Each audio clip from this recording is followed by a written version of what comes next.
এখানে ন্যূনতম মানে কতগুলো সামান বিক্রি করতেছে অকেজো সামান। এখানে অনেকে মোবাইল পাচ্ছে, তারপর চার্জার, বিভিন্ন দামি দামি ভালো জিনিস পাচ্ছে।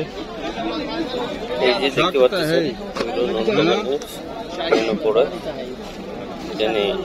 এগুলো ভাগ্য লটারি। 10 টাকা দিয়ে আপনি যেটা প্রয়োজন ওটা দেখে নিতে পারবেন, কিন্তু খোলার সিস্টেম নেই। নেওয়ার পর টাকা দেওয়ার পর তারপর করতে পারবেন।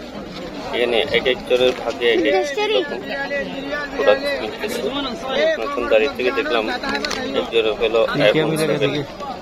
ওনাকে পাইলো চার্জার, দিকে বাইটা কি পাই চার্জার। দেখতে পাচ্ছেন এই বাইটি একটা হেডফোন পেলো, চার্জার পেলো, মোবাইলের গ্লাস পেলো, একটা এভাবে এক একজনের ভাগে একটা আপনি চাইলে ভাগ্য পরীক্ষা করতে পারেন।